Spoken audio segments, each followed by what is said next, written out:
he's been telling me to do it for the last 3 weeks. So that happy to get that one for him. The same thing apply for being it's just you and LT that have had 12 sacks in 5 straight seasons. I mean, didn't know about all that. I mean, that's great company to be with. Definitely one of the guys looked up to as an athlete, as a football player. Coming up along my way, and still watch clips and watch his tenacity, how he bends the edge, and all that. So I mean, that's a nice accomplishment. But you know, we remember LT because he won and he did all those things, and I want to get to winning. On the play on the sidelines with Joe, it looked like you came up and sort of were looking at your hand, shaking your hand. I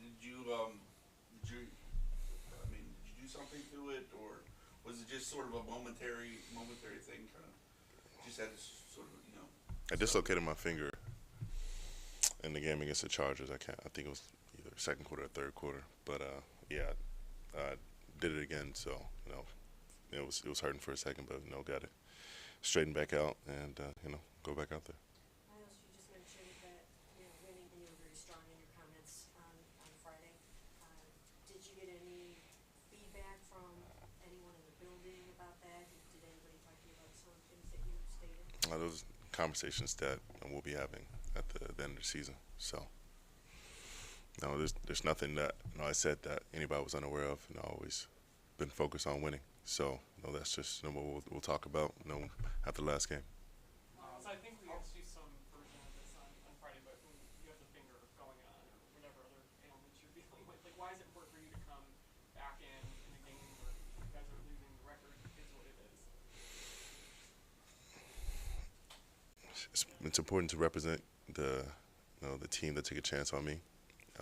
The brothers that fight every single day. They were each in practice, mentally, physically, going out there, and I'm willing to lay it all on the line for those guys because I expect the same, and there's no quit in my blood. I was raised like that, and I want to be able to represent the colors that I wear and the name on the back of my jersey. I want my parents to be proud, and when I have kids, I want them to have something to look back at, and understand that adversity is just obstacles. It doesn't have to stop you. Was your dad able to come today? See your play? He was, so he got to see in person, fortunately. Miles, I know you said that you want to talk to the decision makers on this team, the higher ups, about their plan to turn this around. Three wins right now, another double-digit loss season. In your mind, just personally, like how close do you think this team is to contending? Which I know a lot of people will question that with three wins season right now. I don't know. That's what the conversation's for. That's what making a plan is for. I know we have a lot of ball players on both sides of the ball who can make a difference. A lot of guys, young guys, who have stepped up and made a name for themselves. Judy having a career year. DTR using his feet, which we knew he could do, but also make some throws. I mean, we have playmakers. It just it all has to come together. And there are a lot of games where this could be a 5-6 loss team, or looking at a 12 loss team. So the margins are always slim in this game, in this league. So we have to find a way to turn it around, and we can't beat ourselves. We have to get rid of this turnover bug that we got as well. What did you see on that play where you hurt your finger? Looked like you kind of flew at Joe. Did you get to him before the sideline? Did he say anything to you? Like on that chase, are you thinking you can get him? I'm always thinking I can get him, whether it's Joe or it's LJ. So I was just trying to make sure I got him before he got out of the sideline. Definitely can't be racking up yards for free. We've got to send a message every time we get out there that we're coming for him, and that's just the hustle that I feel like I exude, and I try to make contagious. So it definitely wasn't trying to be malicious in any way. I'm trying to catch him before he steps out of bounds, but I'm also trying to limit his yards. And he didn't say anything about it, but just gave me that cool little smile. So there's that. Some people took some of your comments from Friday and extrapolated that perhaps you were not supporting Deshaun Watson with some of the things that you said. Was that anywhere in there, or how next year, or compete for the job over there?